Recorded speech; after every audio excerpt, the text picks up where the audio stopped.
ಬೆಂಗಳೂರು ಗ್ರಾಮೀಣ ಜಿಲ್ಲೆಯ ಗಾಂಧಿ ಭವನದಲ್ಲಿ ಅಲೆಮಾರಿ ಸುಡುಗಾಡ ಸಿದ್ಧ ಮಹಾಸಭಾ ಸಂಘಟನೆಯ ವತಿಯಿಂದ ಪ್ರತಿಭಾವಂತ ವಿದ್ಯಾರ್ಥಿಗಳು ಹಾಗೂ ಸಮಾಜದ ಹಿರಿಯ ಮುಖಂಡರಿಗೆ ಸನ್ಮಾನ ಕಾರ್ಯಕ್ರಮವನ್ನು ಆಯೋಜಿಸಲಾಯಿತು. ಕಾರ್ಯಕ್ರಮದಲ್ಲಿ ಹಲವು ಗಣ್ಯರು ಭಾಗವಹಿಸಿ ಸಮಾಜದ ಅಭಿವೃದ್ಧಿ, ಶಿಕ್ಷಣ ಮತ್ತು ಹೋರಾಟದ ಮಹತ್ವದ ಕುರಿತು ಮಾತನಾಡಿದರು. ಈ ಕುರಿತಾದ ಸಂಪೂರ್ಣ ವರದಿ ಇಲ್ಲಿದೆ. ದಿನಾಂಕ 23/5/2026ರಂದು ಬೆಂಗಳೂರು ಗ್ರಾಮೀಣ ಭಾಗದ ಗಾಂಧಿ ಭವನದಲ್ಲಿ ಅಲೆಮಾರಿ ಸುಡುಗಾಡ ಸಿದ್ಧ ಮಹಾಸಭಾ ಸಂಘಟನೆಯ ವತಿಯಿಂದ ವಿಶೇಷ ಸನ್ಮಾನ ಸಮಾರಂಭ ನಡೆಯಿತು. ಕಾರ್ಯಕ್ರಮಕ್ಕೆ ಮುಖ್ಯ ಅತಿಥಿಯಾಗಿ ಆಗಮಿಸಿದ್ದ ಹಿಂದುಳಿದ ವರ್ಗಗಳ ಆಯೋಗದ ಮಾಜಿ ಅಧ್ಯಕ್ಷರಾದ ಡಾಕ್ಟರ್ ಸಿ.ಎಸ್. ದ್ವಾರಕನಾಥ್ ಅವರು ತಮ್ಮ ಅಮೃತ ಹಸ್ತದಿಂದ ಪ್ರತಿಭಾವಂತ ವಿದ್ಯಾರ್ಥಿಗಳು ಹಾಗೂ ಸಮಾಜದ ಹಿರಿಯ ಮುಖಂಡರನ್ನ ಗೌರವಿಸಿ ಸನ್ಮಾನಿಸಿದರು. ಈ ಸಂದರ್ಭದಲ್ಲಿ ಮಾತನಾಡಿದ ಅವರು, ಸಮಾಜದ ಅಭಿವೃದ್ಧಿಗೆ ಶಿಕ್ಷಣವೇ ಪ್ರಮುಖ ಅಸ್ತ್ರವಾಗಿದ್ದು, ವಿದ್ಯಾರ್ಥಿಗಳು ಉತ್ತಮ ಶಿಕ್ಷಣ ಪಡೆದು ಸಮಾಜದ ಏಳಿಗೆಗೆ ಕೈಜೋಡಿಸಬೇಕು ಎಂದು ಕರೆ ನೀಡಿದರು. ಜೊತೆಗೆ ಇಂತಹ ಕಾರ್ಯಕ್ರಮಗಳು ಇನ್ನಷ್ಟು ಹೆಚ್ಚಾಗಿ ನಡೆಯಬೇಕೆಂದು ಆಶಯ ವ್ಯಕ್ತಪಡಿಸಿದರು. ಕಾರ್ಯಕ್ರಮದಲ್ಲಿ ರಾಜ್ಯಾಧ್ಯಕ್ಷರಾದ ಬಿ.ಎಲ್. ಹನುಮಂತಪ್ಪ ಅವರು ಸಭೆಯನ್ನ ಉದ್ದೇಶಿಸಿ ಮಾತನಾಡಿ, ಸಮಾಜದ ಸಂಘಟನೆ ಮತ್ತು ಹೋರಾಟದ ಅಗತ್ಯತೆಯ ಕುರಿತು ವಿವರಿಸಿದರು. ಅವರು ಭಾರತದ ಸಂವಿಧಾನ ಶಿಲ್ಪಿ ಡಾಕ್ಟರ್ ಬಿ.ಆರ್. ಅಂಬೇಡ್ಕರ್ ಅವರ ಜೀವನ ಹೋರಾಟವನ್ನ ಸ್ಮರಿಸಿ, ಶಿಕ್ಷಣ, ಸಂಘಟನೆ ಮತ್ತು ಹೋರಾಟ ಎಂಬ ತತ್ವಗಳು ಇಂದಿಗೂ ಸಮಾಜದ ಪ್ರಗತಿಗೆ ಮಾರ್ಗದರ್ಶಿಯಾಗಿವೆ ಎಂದು ಹೇಳಿದರು. ದಲಿತರು ಮತ್ತು ಹಿಂದುಳಿದ ವರ್ಗಗಳ ಹಕ್ಕುಗಳಿಗಾಗಿ ಅಂಬೇಡ್ಕರ್ ಅವರು ನಡೆಸಿದ ಹೋರಾಟಗಳನ್ನ ವಿದ್ಯಾರ್ಥಿಗಳಿಗೆ ಮನಮುಟ್ಟುವಂತೆ ವಿವರಿಸಿ, ಸಮಾಜದ ಎಲ್ಲ ವರ್ಗದ ಜನರು ಒಗ್ಗಟ್ಟಿನಿಂದ ಮುಂದುವರಿಯಬೇಕು ಎಂದು ಕರೆ ನೀಡಿದರು. ರಾಜ್ಯದ ವಿವಿಧ ಜಿಲ್ಲೆಗಳು ಹಾಗೂ ತಾಲೂಕುಗಳಿಂದ ಆಗಮಿಸಿದ್ದ ಪದಾಧಿಕಾರಿಗಳು, ಕಾರ್ಯಕರ್ತರು ಮತ್ತು ಸಮಾಜದ ಮುಖಂಡರು ಕಾರ್ಯಕ್ರಮದಲ್ಲಿ ಭಾಗವಹಿಸಿ ಯಶಸ್ವಿಗೊಳಿಸಿದರು. ಇನ್ನು ಮುಂದಿನ ದಿನಗಳಲ್ಲಿ ಸಮಾಜದ ಹಿತಾಸಕ್ತಿಗಾಗಿ ಎಲ್ಲರೂ ಒಗ್ಗೂಡಿ ಒಳ ಮೀಸಲಾತಿ ಸೇರಿದಂತೆ ವಿವಿಧ ವಿಷಯಗಳ ಕುರಿತು ಹೋರಾಟ ನಡೆಸಬೇಕಾಗಿದೆ ಎಂದು ಮುಖಂಡರು ಅಭಿಪ್ರಾಯ ವ್ಯಕ್ತಪಡಿಸಿದರು. ಒಟ್ಟಾರೆಯಾಗಿ ಪ್ರತಿಭಾವಂತ ವಿದ್ಯಾರ್ಥಿಗಳನ್ನ ಪ್ರೋತ್ಸಾಹಿಸುವ ಜೊತೆಗೆ ಸಮಾಜದಲ್ಲಿ ಶಿಕ್ಷಣ ಮತ್ತು ಸಂಘಟನೆಯ ಮಹತ್ವವನ್ನ ಸಾರಿದ ಈ ಕಾರ್ಯಕ್ರಮ ಯಶಸ್ವಿಯಾಗಿ ನೆರವೇರಿತು. ವರದಿ ಎಂ. ಶಿಶುನಾಳ ಶರೀಫ್, ಕನಕ ಟಿವಿ, ವಿಜಯನಗರ.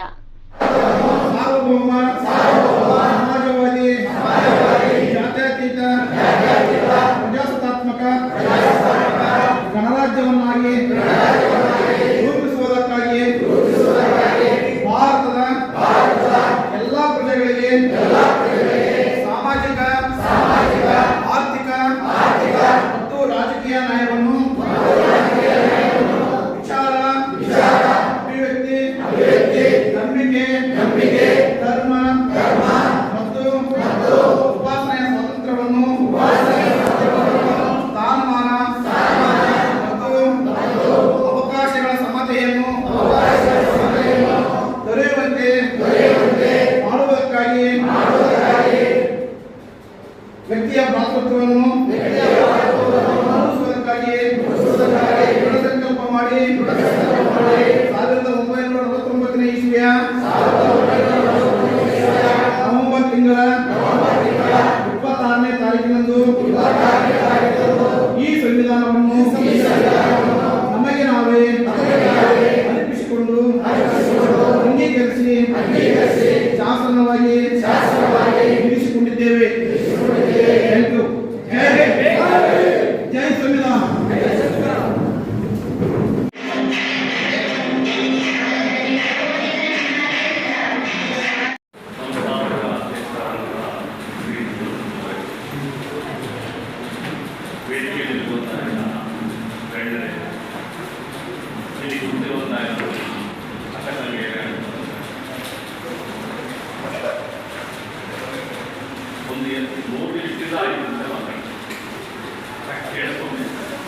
ಮೊಬೈಲ್ ನೋಡ್ತಾ ಒಂದು ಸ್ವಲ್ಪ ಹೇಳ್ತಾರೆ, ಆಮೇಲೆ ಮೊಬೈಲ್ ನಾನು ಯಾಕೆ ಈ ಮಾತು ಹೇಳ್ತೀನಿ ಅಂದರೆ, ಈ ಸಭೆ ಒಂದು ಸಣ್ಣ ಸಭಾಂಗಣದಲ್ಲಿ ನಡೀತಾ ಇರೋ ಅತ್ಯಂತ ಮಹತ್ವದ ಸಭೆ.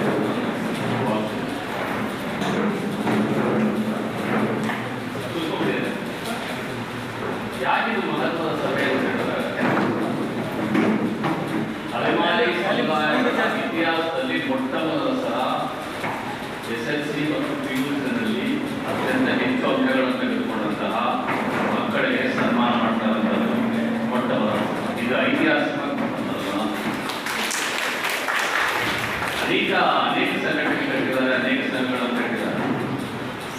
ಆದರೆ ಯಾರನ್ನು ನಿಮ್ಮಲ್ಲಿ ಓದಂತಹ ಮಕ್ಕಳನ್ನ ಕರೆದು ನೀವು ಕಷ್ಟಪಟ್ಟು ಓದಿದ್ದೀರಿ, ಒಳ್ಳೆ ಮಾರ್ಕ್ಸ್ ತಗೊಂಡಿದ್ದೀರಿ, ನಿಮ್ಮಲ್ಲಿ ಒಳ್ಳೆ ಜನತೆ ಇರುವಂತಹ ಒಂದು ಸನ್ಮಾನವನ್ನು ಮಾಡಬೇಕು ಅಂತ ಹೇಳಿದ್ರು ಹನುಮಂತಪ್ಪ ಮತ್ತು ಅವರ ಸ್ನೇಹಿತರು ಎಲ್ಲರೂ ಸೇರಿಕೊಂಡು ಮಾಡುವಂತಹ ಒಂದು ಮಹತ್ವದ ಸಭೆ ಅಂತ ನನಗೆ ತಿಳಿದಿದೆ. ಅನೇಕ ಜನ ಭಾಷಣ ಮಾಡಿದರೆ ಅದನ್ನು ನಾನು ಹೆಚ್ಚು ಭಾಷಣ ಮಾಡಬಹುದು. ಇಲ್ಲಿ ನೀವು ಒಂದು ಸರ್ಟಿಫಿಕೇಟ್ ತಗೊಂಡಿದ್ರಿ, ಒಂದಷ್ಟು ಅಮೌಂಟ್ ತಗೊಂಡಿದ್ರಿ, ಒಂದು ಹೂಲಾರ ತಗೊಂಡಿದ್ರಿ, ಒಂದು ಶಾಲು ತಗೊಂಡಿದ್ರಿ, ಇಷ್ಟೇ ನಾನು ತಗೊಂಡು ಹೋಗ್ತಾ ಇರೋದು. ಇದೆಲ್ಲಕ್ಕಿಂತ ಹೆಚ್ಚಾಗಿ ನೀವು ಇಲ್ಲಿ ತಗೊಂಡು ಹೋಗ್ತಾ ಇರೋದು ಅಂತಂದರೆ ಇಲ್ಲಿರುವಂತಹ ವಿಷಯವನ್ನು ತಗೊಂಡು ಹೋಗ್ತಾ ಇರೋದು. ಕ್ಯಾರಿ ಓವರ್ ಬಿಟ್ಟು ಹೋಗಿ ಮನೆಗೆ ತಗೊಂಡು ಹೋಗುವಂತಹ ಇಶ್ಯೂ ಅಂತ ನಾನು ಇದನ್ನು ಹೇಳಿದ್ದೇನೆ. ಯಾಕೆ ಅಂತ ಹೇಳಿದ್ರೆ ಇದು ಮುಂದಕ್ಕೆ ನೀವೇನಾಗ್ತಿರೋ ಗೊತ್ತಿಲ್ಲ. ಒಬ್ಬರಿಂದ ಮಾತಾಡ್ತಾ ಇಂಜಿನಿಯರಿಂಗ್ ಸ್ಟೂಡೆಂಟ್ ಭಾಳ ಚೆನ್ನಾಗಿ ಮಾತಾಡ್ತಾರೆ, ದೊಡ್ಡ ಮನೆ ಅಂತ ಹೇಳ್ತಾರಲ್ಲ, ಭಾಳ ಚೆನ್ನಾಗಿ ಮಾತಾಡ್ತಾರೆ, ಭಾಳ ಇಂಪ್ರೆಸ್ ಆಯಿತು.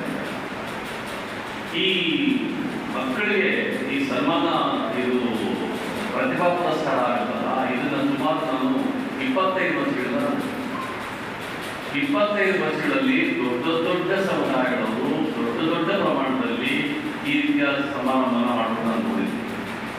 ಒಂದ್ಸಲ ಬೆಂಗಳೂರು ಪ್ಯಾಲೇಸ್ ಗ್ರೌಂಡ್ಸಲ್ಲಿ ಒಂದು ಸನ್ಮಾನ, ಅಲ್ಲಿ ಪ್ಯಾಲೇಸ್ ಗ್ರೌಂಡ್ಸಲ್ಲಿ ನೀನು ಅಡ್ಡ ಇಟ್ಕೊಂಡು ಮೊಬೈಲ್ ಬಿಟ್ಬಿಡೋಣ, ಮಗುಗೆ ನೀನು ಕೇಳಿಸ್ಕೊಡೋಣ ನಿನ್ನ, ಆಮೇಲೆ ಮೊಬೈಲ್ ನೋಡೋಣ. ನಾನು ಬೇಡ, ನಾನು ಯಾಕೆ ಮಾತಾಡ್ತೀನಿ, ನಾನು ಯಾಕೆ ಬಂದೆ, ಇನ್ನೊಂದು ದೊಡ್ಡ ಸಭೆ ಇತ್ತು, ಆ ಸಭೆ ಬಿಟ್ಟು ಬಂದೆ, ನಿಮ್ಮೆಲ್ಲ ನೋಡಬೇಕು, ನಿಮ್ಮ ಜೊತೆ ಮಾತಾಡಬೇಕು ಅನ್ನೋ ಆಸೆ ಇದೆ. ನೀವೇ ಕೇಳಿಸ್ಕೊಂಡ್ರೆ ನಾನು ಯಾಕೆ ಹೋಗ್ತಾ ಹೇಳ್ತೀನಿ. ಅವ್ರ ಬಗ್ಗೆ ಮಾತಾಡೋಕ್ಕೆ ಧೈರ್ಯ ಇರೋದು ಸಾಹೇಬ್ರಿಗೆ ಮಾತ್ರ. ನೀವು ಸ್ಯಾಕ್ರೆಟಿಸ್ ಪುಸ್ತಕ ಅಂತೇಳಿ ಒಂದು ಸಾಹೇಬರು ಎಲ್ಲ ಅಲೆಮಾರಿಗಳ ಬಗ್ಗೆ ಒಂದು ಪುಸ್ತಕ ಬರೆದಿದ್ದಾರೆ. ಅದು ನಾನು ನಿಮ್ಗೆ ಯಾರ್ಯಾರು ಬೇಕು ಅಂದರೆ ನನಗೆ ಫೋನ್ ಮಾಡಿ ನಾನು ತಲುಪಿಸ್ತೀನಿ. ಅದರಲ್ಲಿ ಬರೀ ಅಲೆಮಾರಿಗಳ ಬಗ್ಗೆ, ಸ್ಯಾಕ್ರೆಟಿಸ್ ಅಂದರೆ ಅದು ಆ ಸ್ಯಾಕ್ರೆಟಿಸ್ ಅಲ್ಲ, ಈ ನಮ್ಮ ಅಲೆಮಾರಿ ಜನಗಳು ಮತ್ತೆ ಶೋಷಿತ ವರ್ಗದವರು ಇಟ್ಕೊಂಡಿರ್ತಕ್ಕಂಥ ಹೆಸರು, ಅದು ನೀವು ಓದಬೇಕು. ಆದಿಚುಂಚನಗಿರಿ ಮೂಲಾಧಾರ ಸುಡುಗಾಡಿಸಿದ್ರು. ಆ ಸುಡುಗಾಡಿಸಿದ್ರನ್ನ ಅಲ್ಲಿ ಓಡಿಸಿ ಅವರಿಗೆ ಕಿರುಕುಳ ಕೊಟ್ಟು ಅದನ್ನೆಲ್ಲ ಗುರುತಿಸ್ಕೊಂಡಿರ್ತಕ್ಕಂಥದ್ದು ಒಂದು ದೊಡ್ಡ ಸಮುದಾಯ, ಅದು ಒಕ್ಕಲಿಗರ ಸಮುದಾಯ. ನಿಮಗೆಲ್ಲ ಗೊತ್ತಿರಬೇಕು, ಚುಂಚ ಮತ್ತು ಕೆಂಚ ನಾಥ ಪಂಥದವರು ಅವರು ನಮ್ಮ ಸುಡುಗಾಡಿಸಿದ್ರೆ ಆಗಿದೆ ಅಂತ ಹೇಳಿ ಸಾಹೇಬರು ಪುಸ್ತಕದಲ್ಲಿ ಮತ್ತು ಅನೇಕ ಸುಡುಗಾಡಿಸಿದ್ರು ಬರ್ತಕ್ಕಂಥ ಪುಸ್ತಕಗಳು ಬರೆದಿದ್ದಾರೆ. ಅನೇಕ ಲೇಖಕರು ಬರೆದಿದ್ದಾರೆ. ಅದನ್ನು ಓಪನ್ ಹೇಳೋದು ಸಾಹೇಬರು ಅವರೆಲ್ಲ ಹೇಳಲ್ಲ, ಬರೆದಿರೋದ್ರಲ್ಲಿ. ಆಮೇಲೆ ಇನ್ನೊಂದಾಗಿ ನಾನು ಇವತ್ತು ನಮ್ಮ 3 ಜನ ಏನು ಮುಖ್ಯ ಅತಿಥಿಗಳನ್ನ ಕರೆದಿದೆ ಈ ಮೀಟಿಂಗಿಗೆ, ಅವ್ರಿಗೆ ಭಾಳ ಪ್ರಚಾರ ಕೊಟ್ಟರೆ ನನಗೆ ಭಾಳ ನೋವು ಅನಿಸ್ತಾ ಇದೆ. ಯಾಕೆ ಅಂತ ಹೇಳಿದ್ರೆ ನಮ್ಮ ಸಮಾಜದಲ್ಲಿ ಇಲ್ಲಿ ಬಂದಿರತಕ್ಕಂಥ ಈ ಮುಗ್ಧ ಯುವತಿಯವರಿಗೆ ಏನು ಕಷ್ಟಪಟ್ಟು ಬಂದಿದ್ದಾರೆ, ಅವರು 3 ಜನನು ಒಂದು ಮಾರ್ಗದರ್ಶಕರಾಗಿ ಒಂದು ಹಿತವಚನ ಹೇಳ್ತಾರೆ ಅಂತೇಳಿ ನಮ್ಮೆಲ್ಲರ ಆಸೆ ಭಾವನೆ ಇತ್ತು. ತಾವು ಸಹ ತಿಳ್ಕೊಂಡಿದ್ದಾರೆ. ಇದಕ್ಕೆ ಪೂರಕವಾಗಿ ಡಾಕ್ಟರ್ BR ಅಂಬೇಡ್ಕರ್ ಅವರು 1955ನೇ ಇಸ್ವಿಯಲ್ಲಿ ಒಂದು ಭಾಷಣ ಮಾಡ್ತಾರೆ ಆಗ್ರಾದಲ್ಲಿ. ಈ ಮೀಸಲಾತಿ ನಾನು ಕೊಟ್ಟೆ ನನ್ನ SC ST ಸಮುದಾಯಗಳಿಗೆ.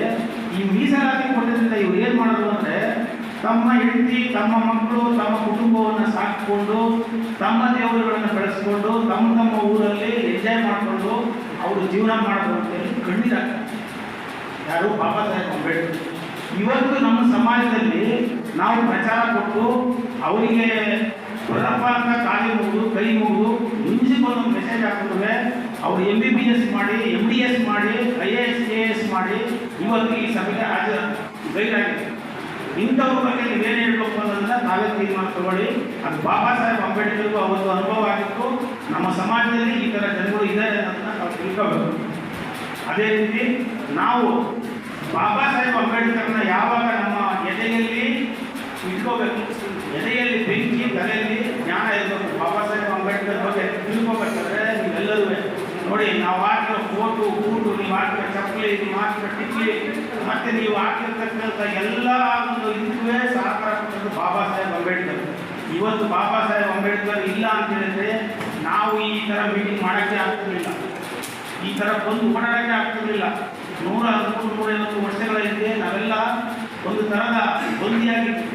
ಏನು ಶಾಸ್ತ್ರಗಳ ಪ್ರಕಾರ ಮತ್ತು ಪೂಜೆ ಪುರಸ್ಕಾರಗಳ ಪ್ರಕಾರ ನಮ್ಮನ್ನು ನೀವೆಲ್ಲೂ ಹೋಗಬಾರ್ದು, ಏನೂ ಮಾಡಬಾರ್ದು ಅಂತೇಳಿ ಶಾಸ್ತ್ರಗಳಲ್ಲಿ ಬರೆದು ನಮಗೆ ವಿದ್ಯೆ ಕೊಡದಲ್ಲೇ ನಮ್ಮ ಇಷ್ಟು ದಿನ ಕೂಡಿ ಹಾಕಿ ಬಾಬಾ ಸಾಹೇಬರು ಬಂದ ಮೇಲೆ ಎಲ್ಲ ನಮಗೆ ಸಿಕ್ಕಿತ್ತು. ಆದ್ದರಿಂದ ಅವರ ಋಣದ ಕೂಡು, ಅವರ ಋಣದ ಶಿಕ್ಷೆ ನಾವು ಇವತ್ತು ತಿಂತಾ ಇದ್ದೀವಿ. ಅದನ್ನೆಲ್ಲ ತಾವೆಲ್ಲ ಜ್ಞಾಪಕ ಇಟ್ಕೋಬೇಕು. ಓದೋಕ್ಕೆ ಫ್ರೀ ಎಜುಕೇಷನ್ ಕೊಟ್ಟಿರೋದು ಬಾಬಾ ಸಾಹೇಬ್ ಅಂಬೇಡ್ಕರ್. ನಿಮ್ಮ ಮಕ್ಕಳಿಗೆ ಫ್ರೀ ಒಂದು ಹೈಯರ್ ಎಜುಕೇಷನ್ ಮಾಡಕ್ಕೆ ಕೊಟ್ಟಿರೋದು ಬಾಬಾ ಸಾಹೇಬ್ ಅಂಬೇಡ್ಕರ್. ನೀವು ಇವತ್ತು ನೋಡಿ ಲಂಡನ್ನಲ್ಲಿ ಓದ್ಬೋದು, ಅಮೇರಿಕದಲ್ಲಿ ಓದ್ಬೋದು, ಮತ್ತು ನೀವು ಯಾವ ಕಂಟ್ರಿಯಲ್ಲಿ ಬೇಕಾದ್ರೂ ಹೋಗಿ ನೀವು ವಿದ್ಯಾಭ್ಯಾಸ ಮಾಡ್ಬೋದು. ಆ ಥರದ ಒಂದು ಅವಕಾಶ ಕೊಡೋದು ಬಾಬಾ ಸಾಹೇಬ್ ಅಂಬೇಡ್ಕರ್. ಮತ್ತು ಬಾಬಾ ಸಾಹೇಬ್ ಅಂಬೇಡ್ಕರ್ ಎಷ್ಟೆಲ್ಲ ತ್ಯಾಗ ಮಾಡಿದ್ದಾರೆ ಅಂದರೆ ನಮ್ಮ ಸ್ನೇಹಿತರು ಹೇಳಿದ್ರು ಹಾಗೆ 4 ಮಕ್ಕಳನ್ನ ಕಳ್ಕೊತಾರೆ. ನಮಗೋಸ್ಕರ, ಅವ್ರಿಗೋಸ್ಕರ ಅಲ್ಲ, ತನ್ನ ಹೆಂಡತಿನೂ ಕಳ್ಕೊತಾರೆ. ಈ ಎಲ್ಲ ವಿಚಾರಗಳನ್ನು ಇಟ್ಕೊಂಡು ನೀವು ಓದಬೇಕು. ಬಾಬಾ ಸಾಹೇಬ್ ಅಂಬೇಡ್ಕರ್ಗೆ ಅವತ್ತು ಯಾವ ಈ ಥರ ಕರೆದು ಪ್ರಶಸ್ತಿ ಪುರಸ್ಕಾರ ಕೊಡೋದು ಸಿಕ್ಕಿರಲಿಲ್ಲ. ಇವತ್ತು ನಿಮಗೆಲ್ಲ ಕಳೆದು ಕೊಡ್ತಾ ಇದ್ದೀವಿ. ನಾವೇನು ಮಾಡ್ತಾ ಇಲ್ಲ ಅನ್ನೋದು ಮುಖ್ಯ ಅಲ್ಲ. ನಿಮ್ಮಲ್ಲಿ ಬೆಂಗಳೂರಿಗೆ ಎಲ್ಲೋ ಬಿಜಾಪುರದಲ್ಲಿರೋರು, ಎಲ್ಲೋ ಸಾಗರದಲ್ಲಿರೋರು, ಎಲ್ಲೋ ಬೆಳಗಾವಿನಲ್ಲಿರೋರು ಅವರೆಲ್ಲ ಬಂದು ನೀವು ಇಲ್ಲಿ ಒಂದು ಸಣ್ಣ ಸಮಾರಂಭದಲ್ಲಿ ಒಂದು ಉತ್ತೇಜನ ಕೊಡ್ತಾರೆ. ನಮ್ಮ ಸಂಘದವರು ಬಂದಿರಲ್ಲ, ಅದು ಒಂದು ನಿಮಗೆ ಐತಿಹಾಸಿಕವಾಗಿ ಮತ್ತು ಜೀವಮಾನದಲ್ಲೇ ಒಂದು ದೊಡ್ಡ ಪ್ರಶಸ್ತಿಯನ್ನು ತಿಳ್ಕೋಬೇಕು. ನಾವು ಏನು 1,000-2,000 ರೂಪಾಯಿ ಅಥವಾ ಸನ್ಮಾನ ಇಂಪಾರ್ಟೆಂಟ್ ಅಲ್ಲ. ನಿಮಗೆ ಗುರುತಿ ಈ ವಿಚಾರಗಳನ್ನೆಲ್ಲ ಹೇಳ್ತಾ ಇರುವಾಗ ಅದು ನಿಮ್ಮ ಮನಕ್ಕೆ ಹೋಗಬೇಕು.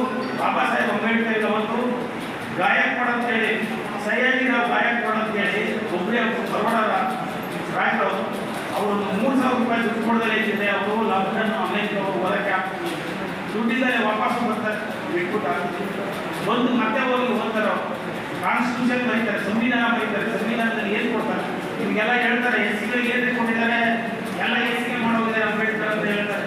ನೀವು ಹೇಳ್ಬೇಕು ಅವರಿಗೆ, ಗೌಡರಿಗೆ, ಒಕ್ಕಲಿಗೆ, ಗಾಣಿಗೆ, ಲಿಂಗಾಯತರಿಗೆ, ಹುಡುಗರಿಗೆ ಎಲ್ಲರಿಗೂ ಹೇಳಬೇಕು. ಏನು ಹೇಳ್ಬೇಕು ಅಂದರೆ 394 ಆರ್ಟಿಕಲ್ ನಮಗೆ ಕೊಟ್ಟಿದ್ದಾರೆ. ಇವು ಅನುಚ್ಛೇದಗಳು ನಮಗೆ ಕೊಟ್ಟದ್ದು ಬರೀ 5 ಏನು ಒಂದು ಕೆಲಸ ತಗೊಳಪ್ಪ, ಕೆಲಸ ಉದ್ಯೋಗ ತಗೊಳಪ್ಪ, ಬಡ್ಡಿ ಒಂದಪ್ಪ, ಆರ್ಟಿಕಲ್ 15, 16, 17 10% ಆಗ್ತದೆ ಅದನ್ನು ಬಿಡಪ್ಪ ಅಂತ ಹೇಳ್ತಾರೆ. 320, 330, 332 ನಿಮಗೆ ಏನು ಹೇಳ್ತಾರೆ, ವಿಧಾನಸಭೆಯಲ್ಲಿ ನೀನು MLA ಆಗು, MP ಆಗು ಅಂತ ಹೇಳ್ತಾರೆ. 332 ಇಷ್ಟು ಮಾತ್ರ ನಮಗೆ ಕೊಟ್ಟಿದ್ದಾರೆ. ಹೊರತು ಬಾಬಾ ಸಾಹೇಬ್ ಅಂಬೇಡ್ಕರ್ ಅವರು 394 ಕೊಟ್ಟಿದ್ದಾರೆ. 32% ರಿಸರ್ವೇಷನ್ ನಮಗೆ ಕೊಟ್ಟಿರೋದು ಬರೀ 18% SC STಗೆ. ಇದು ಈ ವಿದ್ಯಾರ್ಥಿಗಳು ನಿಮಗೆ ಅದನ್ನು ವಿಚಾರಿಸ್ತಾರೆ. ಕೆಲವರು ನಿಮಗೆ ಮಾಡಿದ ಕಣೆ ಎಲ್ಲ ಬಾಬಾ ಸಾಹೇಬ್ ಅಂಬೇಡ್ಕರ್ ಏನು ಹೇಳ್ತೀವಿ ಅಂತ ಹೇಳ್ತಾರೆ. ಬಾಬಾ ಸಾಹೇಬ್ ಅಂಬೇಡ್ಕರ್ ರಾಜೀನಾಮೆ ಕೊಡ್ತಾರೆ. 3-4 ವಿಷಯಕ್ಕೆ ರಾಜೀನಾಮೆ ಕೊಡ್ತಾರೆ. ಒಂದು, ಹೆಣ್ಣು ಮಕ್ಕಳಿಗೆ ಆಸ್ತಿ ಲೆಕ್ಕ ಕೊಡಬೇಕು ಅಂತ. ನಮಗೆ ಆಸ್ತಿನೇ ಇರಲಿಲ್ಲ ಬಿಡಿಯುವಾಗ, ಇತ್ತ ಯಾರಿಗಾರು ಆಸ್ತಿ ಅವಾಗ ಯಾರಿಗೂ ಆಸ್ತಿ ಇರಲಿಲ್ಲ. ಅವಾಗ ಕೊಟ್ಟಿದ್ದ ಯಾರಿಗೆ ಆಸ್ತಿ ದೊಡ್ಡ ದೊಡ್ಡ ಬ್ರಾಹ್ಮಣರಿಗಿತ್ತು, ಮತ್ತು ಲಿಂಗಾಯತರಿಗಿತ್ತು ಆಸ್ತಿ. ಅವ್ರ ಮಕ್ಕಳಿಗೆ ಆಸ್ತಿ ಕೊಡಬೇಕು ಅಂತೇಳಿ ರಾಜೀನಾಮೆ ಕೊಡ್ತಾರೆ. ಒಂದು. ಎರಡನೇದಾಗಿ OBCಗಳು ಅಂದರೆ ಅವರಿಗೇನೆ ಯಾರು ಗೌಡರು, ಲಿಂಗಾಯತರು ಅವರೆಲ್ಲ ಇದ್ದಾರೆ, ಗಾಣಿಗರಿದ್ದಾರೆ, ಹುಡುಗರಿದ್ದಾರೆ, ಅವರಿಗೆ ನೀವು ಒಳ್ಳೆಯ ಆಯೋಗ ಮಾಡಿ ಉದ್ಯೋಗ ಕೊಡಬೇಕು ಅಂತೇಳಿ ಬಾಬಾ ಸಾಹೇಬ್ ಅಂಬೇಡ್ಕರ್ ಜವಾಹರ್ಲಾಲ್ ನೆಹರು ಅವರಿಗೆ ವಾದ ಮಾಡ್ತಾರೆ. ಜವಾಹರ್ಲಾಲ್ ನೆಹರು ಅವರು ಒಪ್ಪಲ್ಲ, ರಾಜೀನಾಮೆ ಕೊಟ್ಟು ಬಿಸಾಕಿ ಬರ್ತಾರೆ. ಈಗ ನಮ್ಮ ರಾಜೀನಾಮೆ ಕೊಡೋಕ್ಕೆ ಒಬ್ಬ ಗ್ರಾಮ ಪಂಚಾಯತ್ ಸದಸ್ಯ ಗಲ್ತಿಸ್ತಾರೆ. ರಾಜೀನಾಮೆ ಕೊಡೋದಂದ್ರೆ ಹೋಗಲ್ಲ ಅವನು. ಅಂಥ ದೊಡ್ಡ ಪೋಸ್ಟ್ ಕಾನೂನು ಸಚಿವ. ನಾನು ಈ ಸಣ್ಣ ಸಣ್ಣ ವಿಚಾರಗಳಿಗೋಸ್ಕರ ತಲೆ ಕೆಟ್ಕೊಂಡು ಬಾಬಾ ಸಾಹೇಬ್ ನಮಗೆಲ್ಲರಿಗೋಸ್ಕರ ಕಣ್ಣೀರು ಹಾಕೊಂಡು, ಮಕ್ಕಳು ಕಳ್ಕೊಂಡು ಇಷ್ಟೆಲ್ಲ ಅವಕಾಶ ಕೊಟ್ಟು ಸಹ ನಮ್ಮ ಮನೆಗಳಲ್ಲಿ ಬಾಬಾ ಸಾಹೇಬ್ ಫೋಟೋ ಹಾಕಲ್ಲ. ನಾವು ಯಾವುದೋ ರಾಮಂದ್ರ ಕೃಷ್ಣದ ಹಾಕಂತೀವಿ. ಬಾಬಾ ಸಾಹೇಬರು ಈ ಹಿಂದೂ ಧರ್ಮದಲ್ಲಿರೋ ಬಲಸನ್ನು ಕಂಡು ಅವರು ಬೌದ್ಧ ಧರ್ಮ ಸ್ವೀಕಾರ ಮಾಡಿದ್ರು.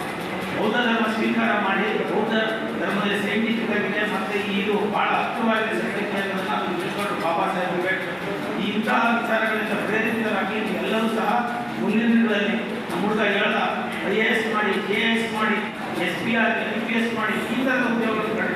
ಮತ್ತು ಬಾಬಾ ಸಾಹೇಬರು ಕೊಟ್ಟಿರೋದ ಅರ್ಥನೇ ನಿಮ್ಮನ್ನು ಧರ್ಮ ಏನು ಮಾಡ್ತಾರೆ, ನಮ್ಮ ಹಿಂದೂ ಧರ್ಮ ದೇವಸ್ಥಾನ ಬರಬೇಡ ಅಂತ ಹೇಳ್ತಾರೆ. ಬಾಬಾ ಸಾಹೇಬರು ಏನು ಮಾಡ್ತಾರೆ, ದೇವಸ್ಥಾನಗಳಲ್ಲಿ ನೀವು ಆಡಳಿತ ಮಾಡೋಕ್ಕೆ ಅಧಿಕಾರಿ ಆಗ್ತಾರೆ. ಆಡಳಿತ ಮಾಡೋಕ್ಕೆ ಅಧಿಕಾರಿ ಆಗ್ತೀರ ನೀವು KS ಮಾಡಿದ್ರೆ. ನಮ್ಮ ಧರ್ಮ